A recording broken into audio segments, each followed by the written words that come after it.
अस्सलाम वालेकुम वरहमतुल्लाहि वबरकातुहू। कैसे हम सब खैरियत से हैं? डॉक्टर शुजात अली आपकी खिदमत में हाज़िर है। सीमा हैदर का इशू जो कि एक सोशल इशू पाकिस्तान और इंडिया के दरमियान बना हुआ है। इसमें कम्युनिटीज़ इन्वॉल्व हैं, इसमें बच्चों की सेफ्टी इन्वॉल्व है, इसमें कम्युनिटी नॉर्म्स इन्वॉल्व हैं, इसमें मैरिटल स्टेटस इन्वॉल्व है। तो उसी हवाले से हम अपनी हैसियत के मुताबिक कवरेज दे रहे हैं। हमारे इसमें स्टेटेड गोल्स यही हैं कि ये इशू रिकन्सिलिएशन से हल होना चाहिए। इसमें लॉज़ को फ़ॉलो किया जाना चाहिए। जिसने लॉज़ को वायलेट किया है, जो कि ज़ाहिर है सीमा हैदर है, इंडिया के लॉज़ को वायलेट किया। गुलाम हैदर जो कि उसका हस्बैंड है, उसने कोई ऐसी डिस्कशन नहीं की कि ये बच्चों के हवाले से हम क्या करें। तो इन चीज़ों को देखना चाहिए।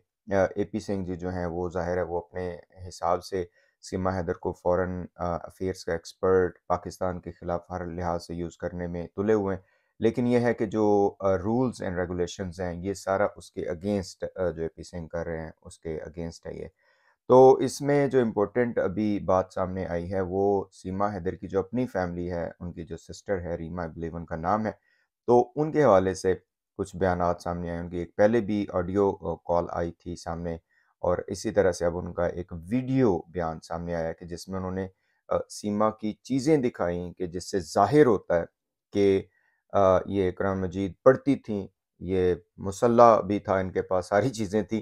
तो ये जो दावा है इनका सीमा का कि मैं बड़े अरसे से हिंदू बन चुकी थी, वो सही नहीं लगता। अच्छा इसमें पर्सनली मेरा जो है कि वो जो उनकी पर्सनल चीज़ें हैं उनको मीडिया पे लाना या ना लाना ये उनकी फैमिली का अपना डिसीज़न है। पर्सनली मैं समझता हूँ कि प्राइवेसी होनी चाहिए। लेकिन ये उनका अपना डिसीजन है जैसा कि मैंने कहा अगर उन्होंने समझा कि इससे शायद उनको कोई बेनिफिट होगा। स्पेसिफ़िकली मेरा ख़्याल है उनका जो इसमें ऑडियंस है, टारगेट है, वो एक तो जो सीमा हैदर के सपोर्टर्स हैं उनके लिए है और दूसरे नंबर पे सीमा हैदर खुद के लिए है कि ये आपका माज़ी था जो पाकिस्तान में था। अब आप क्या कह रही हैं? आप झूठ बोले जा रही हैं। अब हर चीज़ को जो है ना वो क्या उसे कहते हैं कि एक अजीब से लिबादे में ओढ़ के आप बात कर रही हैं, तो आप ऐसा ना करें। मेरा ख़्याल है उनका मैसेज ये भी था कि आप बच्चों को हमारे हवाले करें क्योंकि जो है ना ये आपके भी हैं लेकिन हमारे भी हैं। और दूसरा फिर उनका कहना ये भी था कि आप एक ऐसे मुल्क में जा चुके हैं कि जो पाकिस्तान और इंडिया दोनों आपस में वोलेटाइल बॉर्डर्स हैं, वहाँ पे वापसी भी नामुमकिन ही नज़र आती है। तो इस हवाले से जो ये चीज़ें वो सामने लाई हैं, आई डू बिलीव कि उनमें क्रेडिबिलिटी है और बहुत ज़्यादा अफ़वाहें सीमा हैदर की अपनी फैमिली के हवाले से फैली हुई थी, अब भी हैं कि ये लोग शायद खुद इन्वॉल्व थे इसमें, खुद भेजने में इन्वॉल्व थे।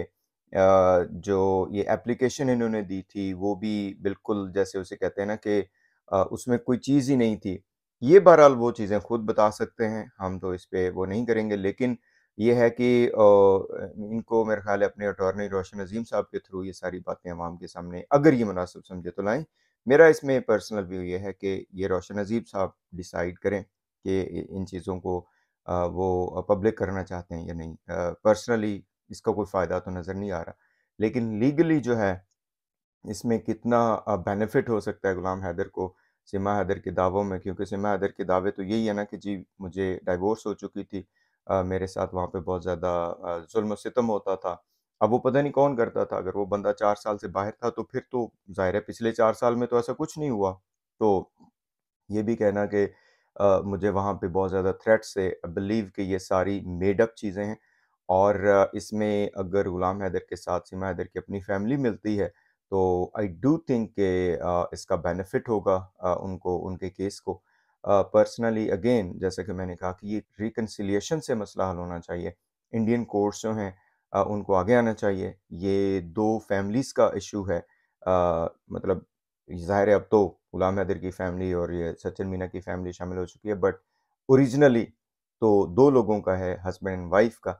वो आपस में डिसाइड करें कि वो बच्चों के हवाले से क्या करना चाहते हैं और फिर देन मूव ऑन। सीमा हैदर को बिल्कुल वो जो मर्ज़ी करे ज़ाहिर है अडल्ट है, लेकिन वो चूँकि अकेली नहीं है because she does have kids with her और उन किड्स का एक और बंदा भी वाली वारिस है। तो इस वजह से ये सारा जो है ना क्या कहते हैं ना कि आवे-कावा ऊपर-नीचे हो रहा है और एपी सिंह जी इससे फ़ायदा उठा रहे हैं।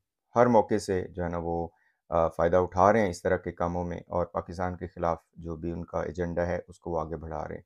आई डू थिंक कि उनको रीथिंक करना चाहिए इसको। ये जो कम्युनिटीज़ के दरमियान में हम आहंगी को बढ़ाना चाहिए और यही हमारा भी है कि आपस में जो है वो रिकन्सिलिएशन से इस तरह के इश्यूज़ को हल किया जाना चाहिए एंड देन लॉज़ को फॉलो होना चाहिए। What do you think? Let us know. Thank you so much. अस्सलाम वालेकुम।